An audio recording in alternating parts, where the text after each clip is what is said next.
Harold is a young man who's obsessed with death. Maude is an old lady who feels that her end is near. When they meet at the funeral of a person who neither of them knew, they seem to have a lot in common. They would soon find out, however, that there are more differences between them than meets the eye. My name is Tyler Ward. Join me as I discuss the political action of Hal Ashby's new Hollywood classic, Harold and Maude, on this episode of Tyler Talks Film.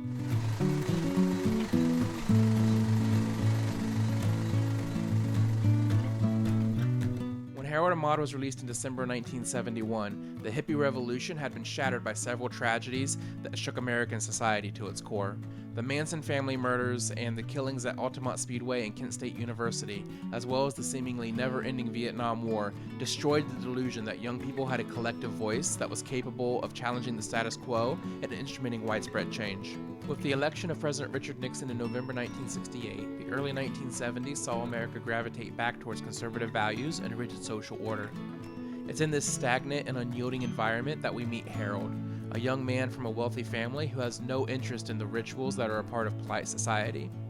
He is pressured to grow up and embrace social constructs such as religion, marriage, and patriotism, and he obliges because he feels as though he has no other choice. He compensates for this lack of control in his life by performing rituals of his own, namely staged suicides in a desperate bid for the attention of his self-absorbed mother, or maybe just to torment her for his own amusement. Harold is in fact completely obsessed with death. He drives a hearse as his personal vehicle and routinely attends the funerals of people whom he never knew when they were alive. At one of these anonymous funerals, Harold meets Maude, a 79-year-old woman who proclaims that it will all be over once she turns 80. On the surface, Harold and Maude seem to have much in common.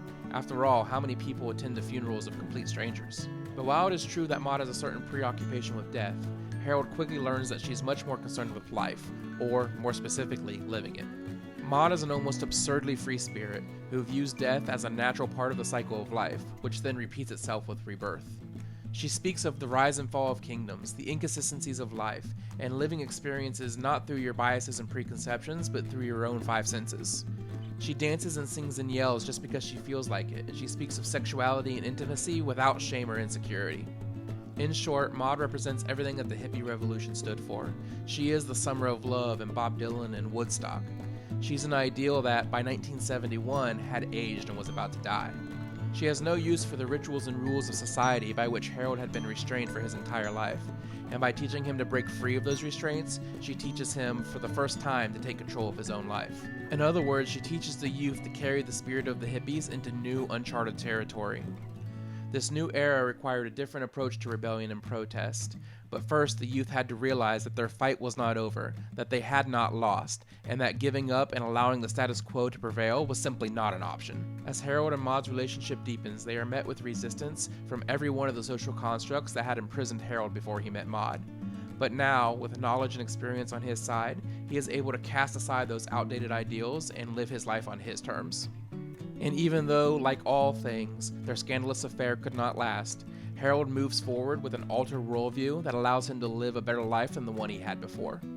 So too would the youth of the 1970s carry the flame of civil disobedience into a new era of American politics and make an impact on the issues that directly affected their lives.